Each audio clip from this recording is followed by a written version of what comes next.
Hey, my friends. A lot of people are curious about the future. Are we going to war with Russia? Is the United States of America going to war with Russia and possibly even China? I don't know. I know that at the time of this recording, there's a by proxy war going on. And there are cyber attacks on both sides happening. I can't tell you the future, but things are leading toward something that is very undesirable. But regardless if we go to war directly with Russia or not, we have a lot of problems that have to be worked out. A lot of people think, though, that we are certainly going to have a nuclear war. It is possible, but I think it's a bit unlikely. I think that what is more probable is strategic EMP strikes, escalation of cyber attacks, economic war, Cold War. I think that there could be a large arms buildup over time. There could be a lot of posturing, a lot of threats. And who knows, maybe things go off in a very bad way. It's always possible. But in my study of the past, my study of history, things are not what they seem. The powers to be, either in government or politics or in corporate America, or those people who live in the shadows, the ultra elite,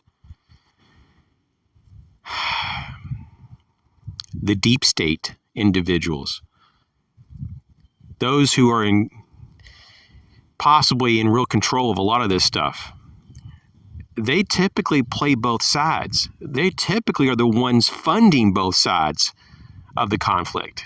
You know, if you go back and study the wars, there's always been people that have supported both sides, and they came out as winners regardless of who won.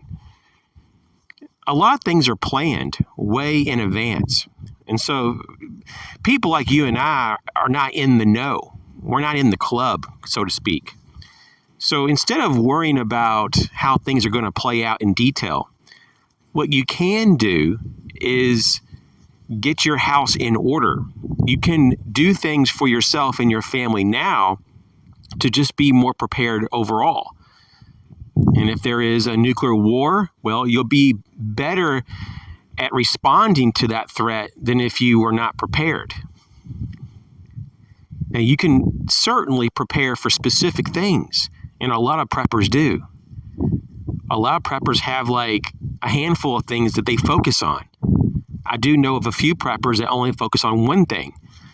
And then there's people that are into preparedness that are general preppers. They don't really say, hey, I'm really focused just on this or that. I'm just going to be prepared in general. And I must say that I think I'm one of those people. I'm just a general prepper, but I do have specific preps that would qualify me for certain types of disasters. But I like to be prepared for most things in a general way. And you can cover a lot of your bases for most emergencies by just having food, water, basic medical stuff, and some trauma gear. And in particular, make sure you have your antibiotics and have the means to protect yourself. And that could be whatever it means in your area that's legal. It could be a firearm. It could be whatever. Have the ability to receive communication. Have a good radio. Things like this. These are very common sense, very, doable things. This is not out of the reach of most people. And if the best that you can do is put back enough provisions to get you through a few weeks, then that's what you do. If you're in a better situation and you can store a few months of provisions, then you do that. If you have a really good job, or if you just have access to a lot of resources that most people don't, and you can put back a year or two of provisions, why not? If anything, it's just an investment. I mean, just look at the price of food. You go back 1 and go back 2 years, okay? Go back 1 to 2 years. And just look at if you bought a year ago, how much you would have saved than if you bought now. If you bought 2 years ago, you would have saved even more than just a year ago. So, I mean, I have food that I bought 2 years ago that I'm just starting to rotate through right now. And I'm like, wow, I can't believe I bought that for that price. It's just amazing. And some of the stuff now is more than doubled since 2 years ago. And so this stuff is not going to go bad, typically speaking. I mean, some batteries, disposable batteries can go bad if they're not used, but you can just rotate through those and use them before they go bad. You just have to learn how to rotate your supplies. But it's really nice to have what you need when you need it. So instead of worrying about, are we going to have a nuclear war next week? I would say, okay, my plan is to do X, Y, and Z next week to be more prepared. And in the meantime, I would lessen the time that you expose yourself to all this media hype, all these scare tactics, and even YouTube for that matter. I have personally cut way down on the time that I watch videos on YouTube.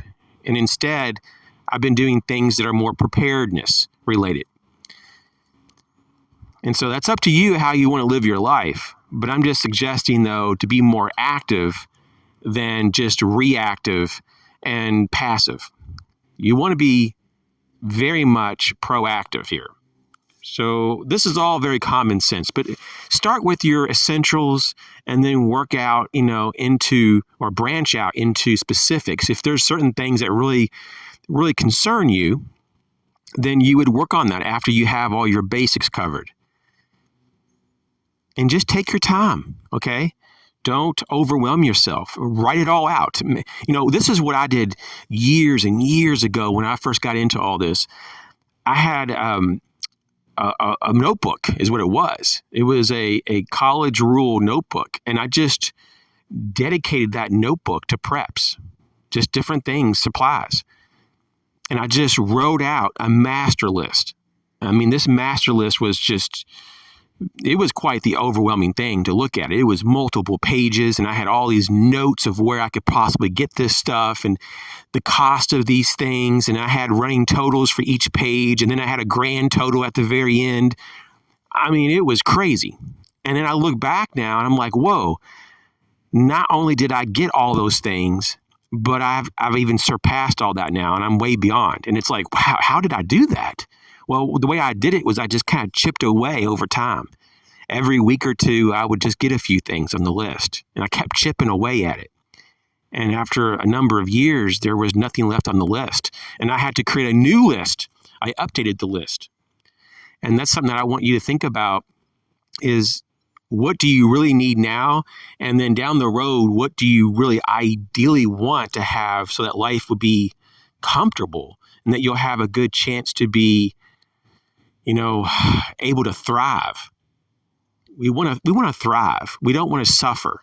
You don't want to just survive enough just so that you're alive, and at the same time you're suffering. That's no good. You want to be well. You want to be prosperous in as much as you can, and you want to be able to thrive during hardship. And there's ways to do that. You don't need to starve. You don't need to ration your food down to survival level calories. You don't need to do all that. That's only something that you do if you're not well prepared, if you have no plan. So that's about all that I wanted to say. But, once again, are we going to have a nuclear war next week? Are we going to have an EMP strike? Are we going to have an extensive cyber attack that takes down the grid and destroys the banking industry? Is the U.S. dollar going to collapse soon? Those things might happen, but they're really out of our control. So all we can do is prepare in case those things happen. And so that's what we have the time now to do it. We have time right now. So I would suggest is just turn off the computer or the phone, whatever you're watching that you're watching this video, and go out and do a few things right now. Go out and do a few things right now that increases your odds of survival. Even if that just means going to the grocery store and getting a handful of canned goods and a few extra gallons of water and maybe a couple extra lighters, whatever, maybe an extra pack of batteries for flashlights, whatever it is, go out and just do it. You're going to feel better. Thanks for watching.